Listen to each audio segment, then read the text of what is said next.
চীন ও পাকিস্তানের সঙ্গে বাংলাদেশের ত্রিপক্ষীয় বৈঠক কি মাথাব্যথার কারণ হয়ে গেল ভারতের জন্য? কারণ ভারতের পক্ষ থেকে এখন বাংলাদেশের প্রতি কিছুটা সংযত ও সমীহভরে কথা বলা হচ্ছে, পাশাপাশি আলোচনার দরজা খোলা রাখার বার্তাও দিচ্ছে দেশটি। শুক্রবার নিয়মিত সংবাদ সম্মেলনে ভারতের পররাষ্ট্র মন্ত্রণালয়ের মুখপাত্র রণধীর জয়সওয়াল বলেছেন, পারস্পরিক লাভজনক সংলাপের অনুকূল পরিবেশে বাংলাদেশের সঙ্গে সব বিষয়ে আলোচনায় প্রস্তুত তারা। তিনি বলেন, আমরা গঙ্গা সহ একে অপরের সঙ্গে ৫৪টি নদীর পানি ভাগাভাগি করি। এসব নিয়ে আলোচনার জন্য দুই দেশের যৌথ নদী কমিশন রয়েছে।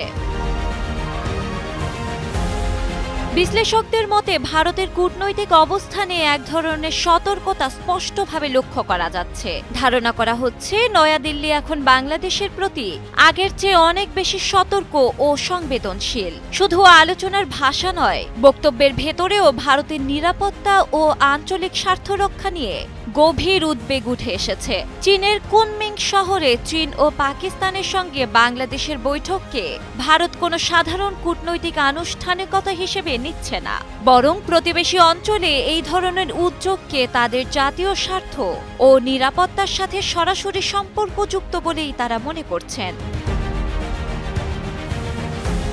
অনেক পর্যবেক্ষকের মতে বাংলাদেশে অন্তর্বর্তী সরকার গঠনের পর থেকেই ভারত বাংলাদেশ দ্বিপাক্ষিক সম্পর্কের মধ্যে এক ধরনের টানাপোড়েন তৈরি হয়েছে। অতীতে যে রাজনৈতিক, অর্থনৈতিক ও নিরাপত্তা ভিত্তিক সহযোগিতা ছিল তা এখন অনেকটাই সংযত ও হিসাব নিকাশের মধ্যে পড়ে গেছে। সীমান্ত ব্যবস্থাপনা, অভিন্ন নদীর পানি বন্টন এবং অর্থনৈতিক অংশীদারিত্বের মতো বিষয়গুলোতে দুই দেশের মধ্যকার স্বাভাবিক গতি কিছুটা হলেও থমকে গেছে বলে মনে করছেন বিশ্লেষকরা।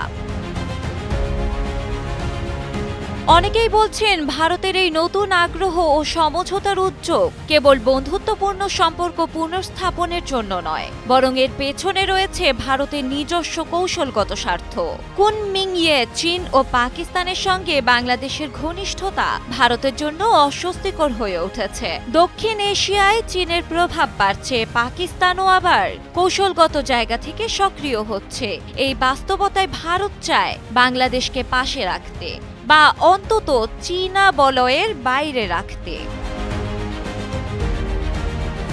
বিশ্লেষকরা আরও বলেন, ভারতের এই কৌশলগত মনোভাবের মূল লক্ষ্য দক্ষিণ এশিয়ায় আঞ্চলিক ভারসাম্য বজায় রাখা, বিশেষ করে সীমান্ত নিয়ন্ত্রণ, নদীর উৎস ও প্রবাহ নিয়ে সিদ্ধান্ত গ্রহণ এবং বাণিজ্যিক রুটের নিয়ন্ত্রণ। এই বিষয়গুলোতে ভারত চায় বাংলাদেশ যেন ভারতের সঙ্গেই থাকে।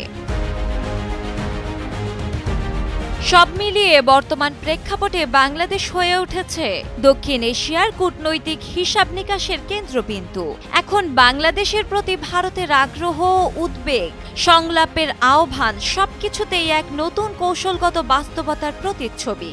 আর এই বাস্তবতা তৈরি হয়েছে কেবল দ্বিপাক্ষিক সম্পর্কের উপর ভিত্তি করে নয়, বরং আঞ্চলিক শক্তিগুলোর চলমান তৎপরতা, চীনের প্রভাব বিস্তার ও বাংলাদেশের কূটনৈতিক অবস্থানকে ঘিরে।